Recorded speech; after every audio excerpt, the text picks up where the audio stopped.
Hi my beautiful people, and welcome back to my channel. It's your girl 𝕻𝖊𝖆𝖈, and today I have prepared for you a nail tutorial. Alright, today we will be doing a nice purple marble look with some gold flakes. Please don't forget to like, comment, and subscribe. And I'm so sorry about the focus throughout this video. I'm waiting for one of my tripods to come in so it can get that nice overhead shot, but until then you guys are just gonna have to, rock with me. Who says that? Anyways, let's just jump into this video. All right, so the first thing that I am doing, I already put it on my tips. If you want to see how I put my nail tips on for my red iguana hand, just let me know. But I take these nice little scissors from my local nail supply store and I just cut the tips, and then I go in with my efile just to shave off the sides. This just makes my job so much easier with extra long tips. And then I go in with my hand file and I file the nails with my hand. And I also like to take like the actual scissor and cut the tip a little bit. That gives you like that nice sharp edge. When you don't, they look really weird. So yeah, just make sure that you cut that number off so it can get nice and short. And then you want to make sure that you take your file on the edge and file up and down. So everything will be linked down below. And for marble, I literally just take the powders that I want to use and I just take some monomer and I swivel. Marble is like the easiest technique to learn and to do. You just have to have the right consistency. You don't want your bead to be extremely wet, but you don't want it to be too dry where you can't move it at all. So you just want to make sure that your bead is like an in-betweener. And then what I'm going to do is go in with that light color and just go over top of the purple. If you try to, grab a bead with purple and then that light color, the light color is not going to show up. So you want to go in after you lay down the purple and just add the specks of white or whatever, cashmere color or whatever. I don't know what color this is. Okay. You just want to add that light color in there so it gives off that marble look. And then at the end, I'm going to go in with my gold flakes and just add them in and stuff. So my brush that I'm using is from Pana.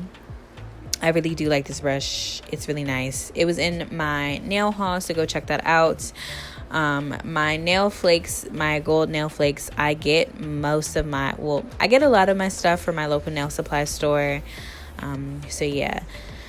So I did cut most of the unfocused footage out, so this video is pretty short, but this is probably like the clearest that I got up close of me marbling.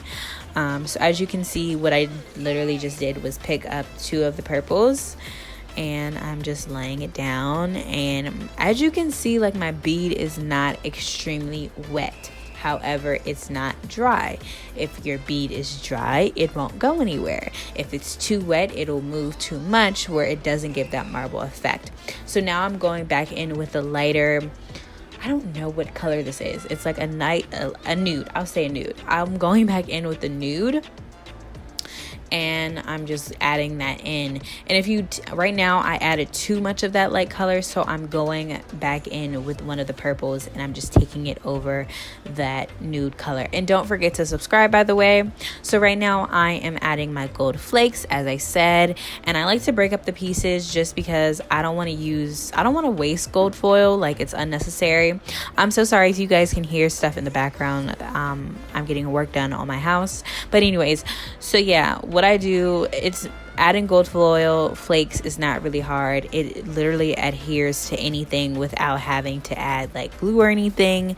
So I'm just taking like a little bit. My brush is like slightly moist. I hate that word. It's slightly moist, so I don't really have to do too much to it. And I kind of like to push the foil around to get that foil look. I don't like just laying the foil like flat.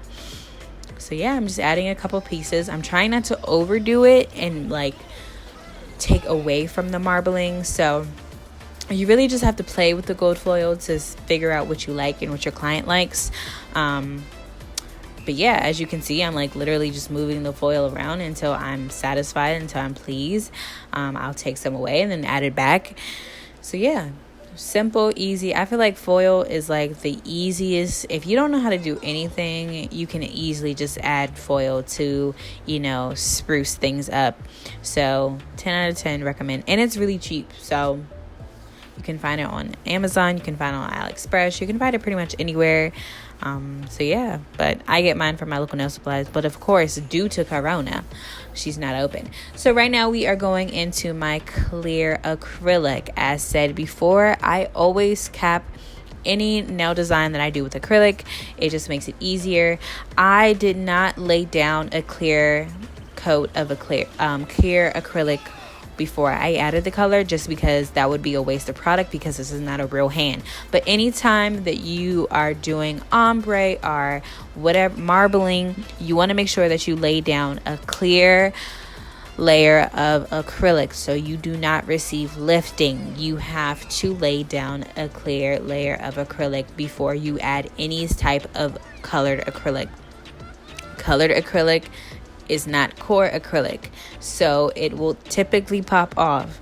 You're only using a little bit of color acrylic. This is how you save your product, and this is how you get your clients to come back. You don't want your colored ombre to pop off because you didn't lay down a layer.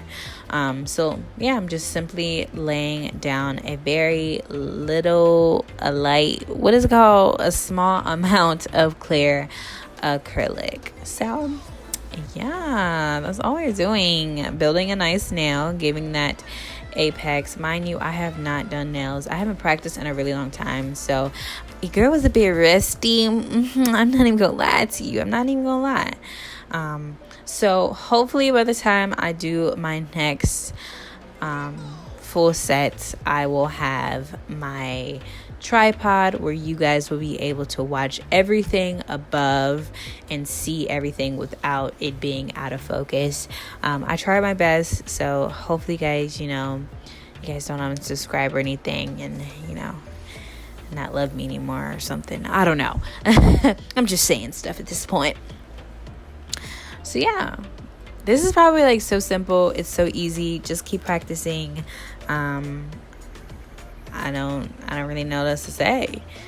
Just make sure you build up a nice nail, because you still want to make sure that you have that nice built nail. So now we are going in and we are shaping the nail. So I'm just using my hand file. So with filing, first you want to just, reshape the nail. I like to take my hand file, and just go up and down motions to get that sharp. You don't want to have your file at a slant, because then you're going to have like this weird shape. So to get that nice like sharp coffin, you just want to take your file up and down. And then what I'm going to do is go in with my efile. I'm going to take it on 14 RPMs, and I'm going to take my comb bit. Everything will be linked down below. So what I do is I just literally am going around. I'm sealing that cuticle area. Yes, this is a practice hand, but I am practicing. So I'm going to do it as if I was doing somebody's real nails, besides the clear acrylic. But anyways, so yeah, we're just going over the nail and taking out any imperfections. I like to take my finger over the top of it to make sure nothing is bumpy or anything. So now I'm going in with my clear top coat from IGel Beauty. Is that what it's called? I think that's what they're called. And I honestly really do like this top coat so far. I have not used it on my actual nails. And guys, this is the finished product. This set is so beautiful. I actually want this set on my hand. So if you enjoyed it, please let me know. Don't forget to like, comment, and subscribe. I really hope you guys enjoy this video. If you are interested in seeing more videos like this, just please let me know down below. Anyways, until next time guys, bye. Don't forget to like, comment, and subscribe. Okay.